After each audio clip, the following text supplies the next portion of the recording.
Yo, what's up, everyone? Thanks for tuning in to episode 111 of the Davidson Hang podcast. I have with me Liam Mercier, who is an enterprise BDR slash SDR at Gong, which is a fast growing, booming company. I personally love using Gong. I love listening to my calls because I feel like it makes me better. And sometimes I just like looking at like the talk ratios and just some of the things just to make sure that I'm listening more. But yeah, man, excited to have you on the podcast. Hey, super happy to be here. Super honored to be here as well. What do you want to know about me, man? Yeah. I think you have like a really interesting background. I think you're a musician, like you like playing the guitar, you're a DJ, like, and then also would love to get into like Flockjay because I think a lot of folks have like asked about like, hey, is this something I should choose? But yeah, would love to just like dig a little bit deeper into why you decided to pursue a career in sales and why do you think like not more like Asians like really get into sales like in general. Like it does when I met you, I was like, oh man, there's like just not that many of us. Yeah, for sure. So a little background info for any of Davidson's listeners. We met through a Slack group. It's called the Society of Asians in Sales and Success. And Davidson reached out to me, which I was super thankful for, because I mean, this community is pretty small as a whole, just in terms of sales, but even Yeah. smaller when you're looking at just Asians. So this Yeah. is actually my first business development role. So I feel like fish out of water, and I'm still learning daily. And so I really appreciated Davidson reaching out to me. So do you want to kind of start in terms of just like, I guess, how I got into sales? Yeah. And on that note, yeah, this thank you, Lynn, you're awesome. You're amazing. Thanks for putting together like such cool programming. So if anyone wants to join the Society of Asians in Sales and Customer Success, say that 3 times fast. But if you want to join, it's a great group. You can find us on Meetup. I'll post a link to the Slack group and the LinkedIn group as well, so we can stay in touch. But it's been a phenomenal resource for anyone who is looking like the next programming we have is next week about negotiation, negotiating offer letters and sales compensation. So I think that's such a value add. But yeah, I'm so glad that we met through that. Yeah, totally. So yeah, like I said, you want me to kick us off? Just tell you a little bit about how I got into sales? Yeah, I would love to learn a little bit more about Flockjay because I have seen that like it's growing and so like a lot of people reach out to me and they say like, hey, like, is this something I should be pursuing? Like, what are your thoughts on like the best way to break into tech sales? Well, I think you hit it right on the head. That's exactly how I was feeling when I found Flockjay. And I think that's the great thing about sales is that everyone's kind of journey into sales is a little bit different. So prior to working here at Gong, I was working in clothing retail industry. So I was working for a company called Rourke. I helped them open their first store in Berkeley. Retail clothing was really all that I knew in terms of my sales experience. That being said, I really enjoy the craft of sales and I wanted to take that a step further, take that into the business to business space as well. And then I stumbled upon Flockjay. Honestly, I was looking into like graduate programs and I didn't know if going back to school was the best decision for me. And also just in terms of timing, all of this coincided with like right around when COVID hit. So thankfully, I looked a little bit into Flockjay, saw this article, Serena Williams backed it, which definitely grabbed my attention. So shout out to their marketing. And I think they do a really great job in kind of just introducing you to the world of sales with a very low barrier for entry in the sense that you can try this program out. And if it's not for you, you can leave. They have a really flexible payment structure as well, which is also what got me. Uh, So really, I think kind of like what their main mission statement is, which I think sets it apart from something like an SV Academy or a Vendition. It's really this focus on diversity and inclusion.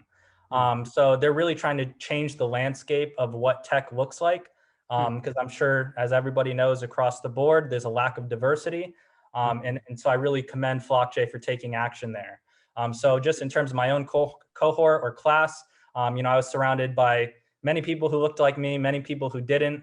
We all came from different walks of life, different work experiences. Some people were servers, some were musicians. And I think that really made me feel comfortable and definitely attributed to my success in the program. that's awesome. And I mean, this is probably a tough answer or tough question to answer, but like, what's a day in the life like as a SDR slash BDR, right? Because I do think, there's obviously like tremendous upside being in tech sales, but there's also, it's not so easy, right? So would love like an honest like truth of like what a day in the life looks like for you. Yeah, so it's kind of strange because again, being this is my first BDR role, I don't really know any different. Like I never got to step foot in the office. So that Yeah. it was like a challenge and a blessing, right? Because I love the fact that I don't have to commute and I can really kind of define my own day. But especially when you're first starting out, I mean, time management is clearly key in sales. And Yeah. it's easier said than done to try and figure that out when no one's there over your shoulder holding you accountable. Hmm. So my day to day has definitely changed from when I first started to now. Now I feel Yeah. like I have a really dialed in process. I'm an early riser, so I'll wake up 5:30, 6 a.m., go on a run because I like to get outside since you're usually sitting at the desk all day. I think that's super important to stay balanced. And then once I get back, that's usually where I'll knock out a couple emails, just see if there's anything urgent I need to reply to. And then it's straight to the phones. So usually from like 9:30 to 11, kind of have a informal call block. I highly suggest inviting some of your coworkers so you're not just doing it alone as well. We just Yeah. open up a Zoom session. Usually I'll get my dials out in the morning, head out for lunch, maybe do a little bit more dialing when I get back or some more kind of like mindless tasks like prospecting. But it's pretty much the same day to day. And I'm sure that'll evolve as well as I get better at the job. That's awesome. And I know Gong is a pretty fast growing company. Like, what's it like to work for a company that like it seems like is like a rocket ship, and it just, not everyone has that experience to work for a company that is at the forefront of, many things, it seems like. Yeah, I mean it's humbling, it's exciting, it's pretty much like everything that you could imagine in that sense. I feel super blessed to be working for a company like Gong. I think everything from the company culture to the product that we sell, is first rate in that sense. Like we actually just announced that our guest for the Celebrate event is going to be Magic Johnson. We got to hear Yeah. from Angela Duckworth at our sales kickoff. So Right. yeah, I mean it's pretty incredible working for Gong. Speaking to like the work side of things, it really pushes you to be your best. Hmm. I mean, I recognize that I'm surrounded by the best in the business and Hmm. I have a lot to learn. But I also feel comforted by I can reach out to any one of my teammates and I know they're an amazing resource. That's awesome. Yeah, I feel very similarly at LinkedIn, right? Like it's like when you're surrounded by greatness and everyone is a high achiever, right? Like you went to BC, so clearly, like, what that's like being surrounded by smart people. But it's even at like a different like level, like in the workforce where like everyone's on top of their game, right? It's just like you can tell that like a lot of these people will become something great, or if not already, but like you can see that, the it's just cool to kind of be. I feel like it's almost like an incubator where like you're like, okay, like, yeah, I could see that they're gonna go really far, like there's like 21-year-olds that are just like way further in life than I was, at Oh their yeah, age. dude, I fully resonate with that. There's a couple people on my team. I think like one of them just turned 25. Shout out to you, Amartyo. Happy birthday, dude. There's another one. I think he's maybe even a year younger than that. I'm just thoroughly impressed by the talent that Gong brings in. Also, just Yeah. wanted to add at the same time, I think it's one thing to be surrounded by smart people. It's another thing to be surrounded by people who don't like take themselves so seriously. Mhm. And they're also humble in their own right. Hmm. Because like I think sales gets a bad rap as being pretty cutthroat, and obviously we Yeah. all want to win. But I think like one of our operating principles is win as a team, and I think that Yeah. makes us that much more successful. Hmm. Yeah, I love that. Yeah, I think it's I think sometimes like people think that like salespeople are like cocky. I do think in general like it does have a bad reputation for whatever, whether it's like Wolf of Wall Street or whatever, you know, the media says. But I do think inherently like salespeople want to help out their customers. Like they want to add value. They want to be, a resource, right? And I'm not sure. I think it's shifting, right? As people tend to be, because now in the information age, like people Mhm. are going to do research and they're going to know more about you and the product than like in the past, where like you were the only source of the truth, right? So it's, what you say like carries a lot of weight. Whereas like now it's more just building that genuine relationship and them trusting you enough that like, hey, like he's got my back. Like he's not just trying to like oversell me. He's like actually looking after my needs. Yeah, I mean, I fully agree with that. I think the information age, like for better and for worse, has definitely changed the landscape of sales. Yeah. We have to try that much harder to cut through the noise. But I think it also just goes to show that being authentic is the best way to sell something. And Yeah. you'll quickly see if you're just sending out mass emails that are disingenuous, like you're not going to hit Mm. quota. Yeah. Yeah, I think in the world of technology, we need to be more authentic and more personalized and more customized, right? As people can tell if it's like you're just mass blasting or if it's like, oh, you took the time to at least look at my profile and at least read up and do some due diligence about my company, right? I Yep. think easier said than done. Yeah, 100%. That's awesome. And so I know that, you have had like you moved around a lot and you I would say you've experienced a lot for like someone like relatively young. What propels you to kind of like move to a different state or just experience like all these different things? Like what I guess like why do you think you're so like curious and like going outside your comfort zone? Yeah, I think, like most people, like this changes over time. So growing up, I always wanted to be a musician. And I grew up on the west coast of Florida, beautiful beaches. But at the same time, I was looking forward to experiencing something a little bit different. And to make it in music, you had to move to a big city. So I thought for the longest time I'd end up in LA, New York, or Miami. For whatever reason, I ended up going to school in Boston. And I'm glad that I did. Still exposed me to the city, showed me that I really don't like the cold. And for that reason, that's why myself and my partner, we moved out to the Bay Area. We also had a close friend who was from Cupertino as well, and was definitely like, go to NorCal, not SoCal. So just in that spirit of just packing the car and leaving. That's how we ended up Uh-huh. here. Um, I think just in terms of taking risks and trying new things as well, that's something that my parents have always been really great at instilling with me. It's like, try whatever you want, do what you love, but just give it 100%. Mhm. So yeah.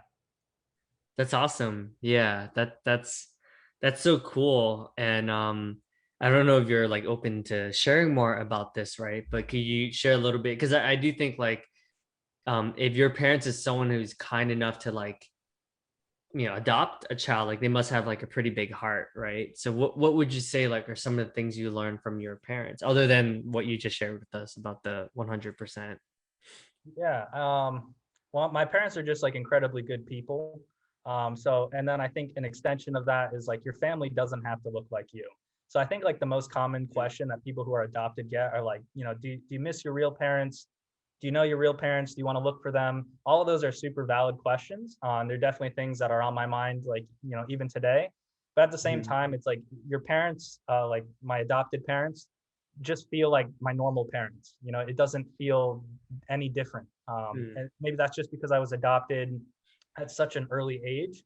But Yeah. through that, I just think the amount of love that they've shown me and just support overall has really shaped me to who I am. And that's probably the reason that I'm the way that I am now. Yeah, no, that's great. It's interesting because one of my good friends like she unfortunately like she went through the foster like program and she adopted someone, but then it was for a couple years, but then she had to like give it back to I'm not really sure like what the details were, but like she has like such a big heart, and I'm sure it was like really hard for her to like give the two children back, right? But I saw like the overwhelming amount of love and joy that she had, and like it was such like a beautiful experience. But yeah, I feel like not a lot of people like kind of talk about that like this experience, right? Like I don't know too many like people who've been adopted that like openly share about this, right? It's almost kind of like a I don't know, but like taboo is the right word, but it's just like not there's just not too many conversations about this. Yeah, I definitely think that that also nails it on the head in terms of there's just a lack of conversation. So Yeah. typically, you're either speaking with other adoptees, and then that circle is very small in itself, Mhm. or you're talking with other people who kind of have their own like preconceived notions about like what being adopted means, and so you feel Mhm. like you're taking on the role of educating, which like I'm more than happy to do. But I have some really close friends here, and they're thinking about adopting kids. And I feel like I Oh, wish that was more of a conversation that people would have. Where yeah. that's why I feel like the stigma still needs to be like broken down. Hmm. Uh, but yeah, even talking about it now is something new for me, to be totally honest. I haven't Yeah. had that many Yeah. people ask and just be open to having a conversation. Yeah, I think the reason why I'm so curious is because I guess I mean I was fortunate enough that my dad was around most of my life, right? But when he left, I was like devastated. Like I was like he was dead to me. Like I was just like I wouldn't even invite you to my wedding, you know? And growing up with that much hatred, it's like it's definitely not healthy, and you don't know, like I don't know what actually happened, right? Like his dad was not around, and it's like intergenerational like trauma, right? So I can't blame him because he's just doing what he knows, which is that his dad wasn't around, right? And especially like in Vietnamese culture, like masculine culture, like I guess it's bad to say this, and this is like back then, right? So I'm sure things have changed, but the male was kind of like allowed to kind of do whatever he wants, right? Like he brought in the money, like he was able to kind of be promiscuous, and it was kind of accepted in back in the day. I think I'm sure it's changed a lot since then, but from what I hear, like there's still some aspect of that. But I guess that's why I'm curious, because I just released a book called Redefining Masculinity. So these are like the things I often think about a lot. Yeah, and I want to say congratulations on the book. I actually just ordered it, so I'm looking forward to reading. Ah, thanks, man. It's awesome. Um, but yeah, so thanks for sharing about that. I think it's cool to see that people are more open about these uncomfortable conversations, because I think that there's so many people that want to adopt, right? Like I've even consider it at some point, because I just think that, you know, yeah, like for instance, like I volunteer with the Orphans Future Alliance, so we help orphans in Vietnam, and there's like a lot of orphans in Vietnam that have been abused, molested, and just all sorts of things. So we put together like a mentorship program where they're paired up with a professional, and and for me, like being a mentor to a lot of like immigrants and people in the Bronx, and high school students, like it's given me so much joy, right? So I'm very passionate about this. What advice would you give to people who that are considering adopting, but doesn't even know where to start? Like they're like afraid, or they don't even know what that experience is like. I mean, just to be totally honest with you, it'll show you my lack of education on my end as well. Even as an adoptee, I would just say just go online and start Googling it. I mean, I know Yeah. that's a terrible answer, but No, really just taking the first step to see like what organizations like the one that you volunteer with yeah. exist. And I think that's what's going to put you around people who are kind of like-minded. Mhm. And then you can, expand your worldview in that sense in terms of like what adoption means. But I don't Yeah. have a good answer. I don't know what the organizations are that you should go check out. Sorry, and meant more in like, so you mentioned that like people like are asking like the wrong questions when they kind of, I guess I kind of heard that like people are asking you like not the questions that you want to hear. Like what questions like would you want them to ask and be curious about, instead of like you said like some of like the other ones that you mentioned? I feel like as opposed to saying like, do you miss your birth parents? Like you can leave it more open ended, right? I mean, we're in sales, like keep it open ended. Just Yeah. what has been your experience? Mm. And then that gives me the control to take the conversation to wherever I want based on my comfort level in discussing it. Because I Yeah. think that's definitely been something that's changed over time. Also depends on who I'm talking with. But I Yeah. think that's a great one. Just like, what's your experience been like? Right, because the other way it kind of like seems a little bit more like judgmental, right? Versus like just genuine curiosity. Like, hey, like obviously, like I haven't had that experience. Like, would love to learn a little bit more about like your world and your worldview, and how and I think that it's like a more genuine place versus like a kind of like a weird place to come from. Yeah. And all that being said, I totally get it in terms of coming, asking like, do you miss your parents? Because I think it Yeah. comes from a good intent, like it has good intentions behind it. But it's maybe just like reframing that if you can reflect on it. Yeah, that's a good point. I feel like in sales, like our job is literally that, right? It's like we're reframing like things in a way that's like empowering, supportive, instead of like, like you said, like the more pushy sales, like the traditional way that's like, oh, manipulation, right? It's more like, Well, no, by asking the right questions, like I'm helping people come up with a realization that they might not have had otherwise. Mhm. I Yeah. agree with you. But yeah, so like tell me a little bit more about like being a musician and like I guess like what were some of like the coolest places that you traveled to? um, hey, it's definitely not glamorous. So it's almost funny that you're asking me like, what are the coolest places you've traveled to? I think that's like almost saved for like musicians who have quote unquote made it. Mm, I think the definition of what a musician is has also changed over the years, especially I don't know, like with the dawn of like the music producer and everyone can literally make an album on their laptop. yeah. But I've always felt more comfortable on the production side of things. Done a few gigs here and there, like back when I was like in Florida, I flew out to Boston for a show. I think I had like two people in the audience. But hey, I got paid for the gig. That was pretty cool. Got to see my name on a poster. Uh, Um, I just think everyone's journey in music's a little bit different. I know my own. I was definitely naive in terms of what it takes to be a musician. And like I said, I have a partner, and it's really just in terms of like where do you want to prioritize your life. yeah. And I definitely have had like imbalances when I go full into music. And I knew, you know, I didn't want to be the guy who was like working two jobs, gigging every night, and then you know never coming home to my family. Maybe that Mm, works for some people, and I really commend them. But I found kind of like an interesting balance where like I'm holding down this sales job, but then I mm. still work on music at night. Ah, In like a weird way, it's been liberating because I'm not stressing out about bills all the time. yeah. Another just harsh reality of being a musician. Yeah, I think you can be your most true creative self if you have that security, like you said, of like knowing that, okay, I'll still have a roof over my head, like I can pay the bills, I'm not living like paycheck to paycheck, right? Like that inspires more creativity than like, I mean, I would think so, right? But maybe some would argue that like when you're down in the dumps and you're at your lowest is also like a spark of inspiration as well, like creative inspiration as well. Yeah, I think both are equally valid in that sense, right? I think some of the greatest music is born out of struggle. But just you know, for my own experience, I grew up fairly privileged. You know, I went to Boston College. I went to a private school. So that messaging or my story, it hadn't evolved yet. So like for me, working in retail, work like you know being check to check.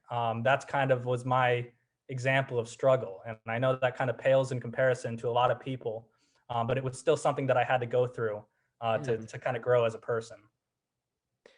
Yeah, I mean, I think like the reason why I started the podcast and started the book and all this stuff is because of like the more traumatic and like all the pain that I've gone through, right? I don't think I wouldn't have like a big enough motive to like want to like help inspire others, you know, and things like that. If I think if I had like a more traditional Hmm. upbringing, because I feel like I just wouldn't be called to it. Whereas now, like I was like, no, I need more people, specifically like Asian men, just because that's like the demographic that you know that I am a part of, and how it's create this beautiful life where I can have buy a house and just get married and you know just bought a new car and all that. Like I think it's beautiful, right? Because like you, I was serving tables, like I was working, like I was basically paycheck to paycheck most of my life, right? And then I stumbled upon this like beautiful opportunity, and now like I have this incredible future, right? Which I think is just cool. And then like you said, the sales fulfills like certain aspects of my life, and then I still have time to do all these cool things like the podcast and the book and you know another book and stuff. So I just think it's cool. Like I think sales just provides you to have whatever life you want, and it's like a good foundation for you. Definitely, and I'm so thankful that you've kind of just created this space. You know, it's obviously for everyone, but specifically, you know, trying to change like the perspective about like Asian masculinity. And I Yeah. think you know, going back to like the creative discussion, also just shows you how small that circle is. I mean, there's no one that I can think of who's doing what you're doing, and really, that's kind of what brought us together. So that's Yeah. also one of the reasons why I still love music. Mm, And that you know, of course, people seem like celebrities and they seem you know out of reach when in reality the music community is very tight knit, mm. and that's just one of my favorite things about it.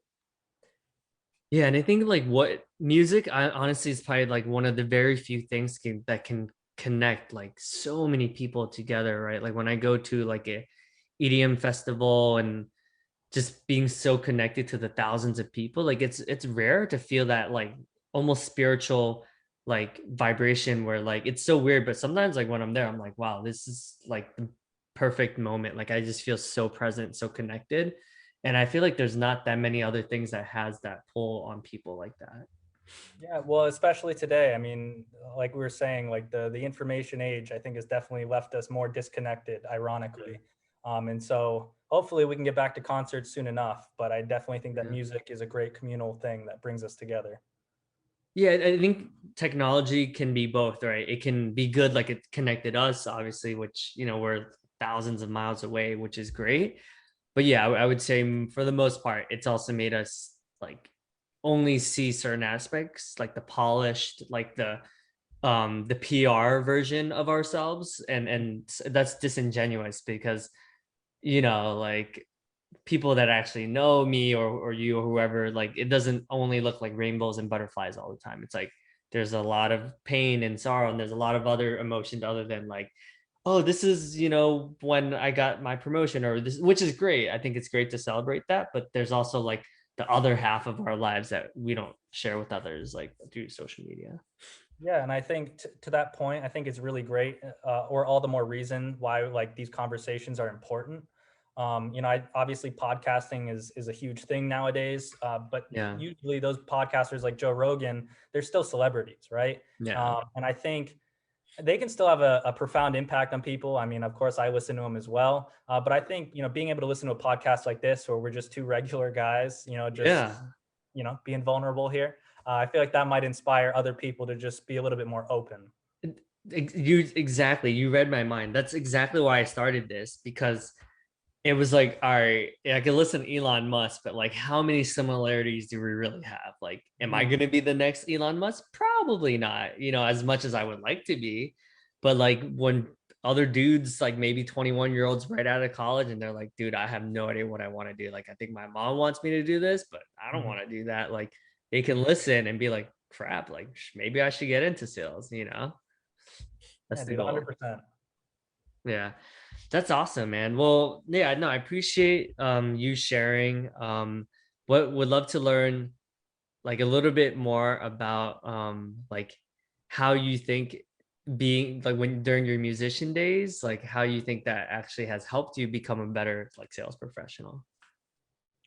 Yeah, so I mean, in a couple of ways. So stage presence, I feel like is like an obvious one. So like from an early age, like I would do like all the talent shows, right? And so I feel like Mhm. especially in this new age of video prospecting, I really just feel pretty comfortable just shooting my shot and just going Huh. for it. I mean, worst case scenario, they laugh at you and it's not the end of the world. Um, Yeah. I feel like it's tied in that way. I've done a couple prospecting videos where like I play guitar. Not not seeing too much success there. Maybe that's a sign in itself. And then I think kind of just going back to um my work life in terms of trying to make it as a musician, that really just humbled me in the sense of like you still have to show up day in day out regardless of what your job is, and that's super Mm. important in sales. Yeah, I do think like the mark of a great musician or producer or whatever it is, like it's like that consistency over time, and then that not giving up on your dreams despite all the no's, and despite like you said the two-person turnouts, right? It's like Hmm. if you just stick with it, like with anything in life, and you're committed and you're not like, like you're passionate about it, like eventually things will come your way, right? And I think that's very similar within sales, where like there's gonna be like some no's, there's gonna be some days you're like, oh my God, like I really don't feel like making 10 calls before 10 o'clock. But I know that, hey, like this is offering this life where at night I can, whatever it is, like whether it's like travel to a different city, and it offers you that life where it's like, okay, like it's giving me so much because I'm like committed to my job. Hmm. Yeah, and Yeah. I also think that there's a saying in music that like a one hit wonder is usually 5 years in the making. Hmm. And it's kind of this idea of like chasing an ever elusive goal. I know there's a lot of musicians who don't actually break out till like they're in their 40s. Hmm. But as someone who's in their mid 20s, that's like pretty daunting. It's like, so what's Um, going to be my life for the next 10 years? Huh. And I think tying it back to sales, it's like nothing is ever certain in terms of like trying to chase that quota. So it's really just, dialing in your process, and that's what's going to get you there. Hmm. That's yeah, that's a really great and really insightful reflection, because I feel the same way. Like there's been so many moments where I was like, is this the career for me? Like I think I'm not good. And I've been told that like, hey, maybe you should switch out of sales, right? Mhm. And I feel very blessed that like now I wouldn't say I've made it, but I feel confident in my abilities because like I said, all the man hours, the work, all the reading, all the like the studying, that I'll be okay. Like I'm definitely not worried anymore, like if I'm good in sales, because I know like I've built such a strong foundation that even if I have a bad year, like I know at the core, like I'll be fine, you know. So I have a question on that. You had mentioned that there were maybe a few points where you're like, I'm not sure if sales is right for me. Can you maybe Mhm. tell me a little bit more about like one or two of those instances? And like, was there someone who really helped like reframe your perspective as to like why you should Mhm. stay in sales? Yeah, that's a great question. Yeah, exactly. There have been times where I've had like a really bad quarter, where maybe I was like 60% of my number or whatever, and I was just like, dude, like I'm just not good at this thing called sales. And then they're like, whoa, whoa, whoa, whoa. Okay, like let's look at the facts. Like let's get some elevation. Like you're definitely stuck in the muck, in the mud, right? They're like, you won the best discovery, the best demo. Like you won 8 out of this 8 weeks spiff, or 5 out of the 8 weeks spiff. Like no, like don't say that about yourself. Like that's simply not true. So yeah, I've had mentors that like were like really like slapped me around and was like, dude, like stop being stupid. Like that. But yeah, I mean, I think it never goes away, right? Like there's been times where I'm just like, like at the cusp of like getting promoted, and then Mhm. someone else gets promoted over me, and I'm just like, maybe like I should do something that I'm better at. So yeah, I think it never goes, because like I think in sales it's like it's just so competitive, right? Like similar to being a musician, like maybe you made billboards like top 50 like once or twice, but like are you going to be that long lasting like person that like 30 years down the line like people will still listen to you and will still be inspired? It's like I feel like that's the same with sales. Like I can have all this impact and I can mentor all these people, but like, will I be that person that like the first person someone will call whenever they get a new job offer, or when they get this amazing job offer and they're like, hey Davidson, like I really value your opinion. Like, would you be open to kind of like talking this out with me? Like that for me, like that's why I always strive to get better every day, because I want to be that person that with so many others have been generous enough to like slap me around when I was like, hey, I think I'm gonna pursue something else. I mean, I feel like that's another one of the beauties of sales, and also similar to music, is that everyone kind of has a different motive for like why they're trying to succeed. Mm, Being on the Billboard 100 is a huge accomplishment. But for the longest time, that's like all I wanted. Like I wanted to mm, sell out arenas and be on like top 100.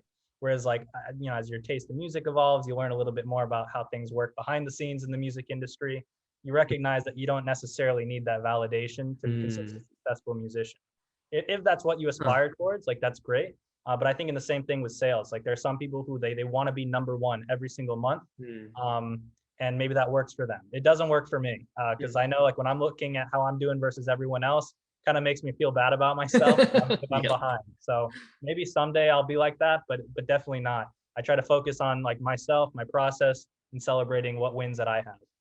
Exactly. I think it starts with that, right? Once you're totally it's ironic because similar, I'm sure music is the same way, but once it comes from a place of just genuine, like I'm so passionate about this, that's actually what will actually sell out the arenas versus like I think this is what will make it based on the trends and the patterns of like the ones that have made it to the Billboard 100, right? So I guess Mhm. the version of sales of my version of that was like I like tried to copy all like the 500 the sales folks that made like half a million, 300, like 250, 800 like K, right? And I just kept trying to be like them, and like it just doesn't work because it's just this is not me. Like I'm not aggressive. I'm not like super confident. I don't have this like crazy executive presence, right? So for me, like I learned that like okay, like I'm a relationship guy, like I'm likable. I'm like someone who's like that. So I just double down into who I was, and then I was able to hit like 400% of my number, right, one quarter, right? So I think that took a while, but easier said than done. Yeah, I mean, hey, good for you. I'm still trying to find my voice in sales for sure. But you reminded me, I'm doing a master class right now with Tom Morello to learn guitar. And literally on like the first lesson, he says, if you want to learn how to play like me, like this lesson will teach you that. But if you want to learn how to find your own voice on the guitar, this lesson will also teach you that. He's like, everyone can learn every scale, practice countless hours, and they can emulate all the greatest guitar players. But really what you should aspire towards is finding your own voice. Hmm. Yeah, that's dope. Yeah. I think easier said than done, right? I think so many of us, it's hard to not be influenced by others, right? Like there's people we can model that behavior off of. Like there's like I'm sure there's like processes and systems and things you can kind of take from other people, but it's like you have to Frankenstein that into your own version, right? So it's like I'm inspired by like Zach or all Andy or Bree or all these amazing people, right? But at the core, I know that like what makes me unique is like, I'm really good at writing like thank you notes after when I close a deal with a client. They feel like very, or writing LinkedIn recommendations for my clients, like they feel very grateful that I was able to see them in that way for who they are. And I think like learning that is tough. And I think at a young age, it's tough to do that sometimes because it's hard to not look at, like you said, the leaderboards and like try to copy them. Yeah, I just think it comes with time, like anything. Yeah. Well, thank you so much, Liam. Like this has been a really cool conversation. I hope if you are aspiring to be in tech sales and you want to reach out to any of us, I'll definitely include everyone's like contact information. But yeah, man, thanks for your contributions to the world. And yeah, I'm excited to see your journey, and I'm excited to see what you continue to create, and not only as a musician, as a professional, but just in general. Like, definitely could see you continuing to create a lot of impact in the world. Yeah, thank you so much for having me again. Like I said, it was an honor. I know the conversation was kind of all over the place, from music back to sales, back to music, but it was really an enjoyable experience. This is my first podcast, so I'm sure it showed. Nah, you're good, man. Like you said, like you have presence, like stage presence, and it shows. Because yeah, I mean, like you said, I do think there's something about. So one the top salesperson at one of my previous companies was a musician, and he owned it. Like he was killing it, like you said, because he was so confident.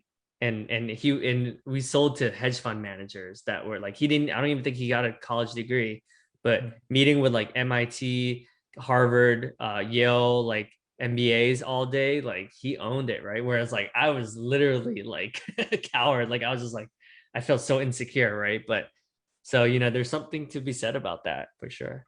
Yeah, there's hope for me. Still, it sounds like. Yeah, you'll be all right, man. Definitely not worried. All right. Well, thanks again, Davidson. Take care.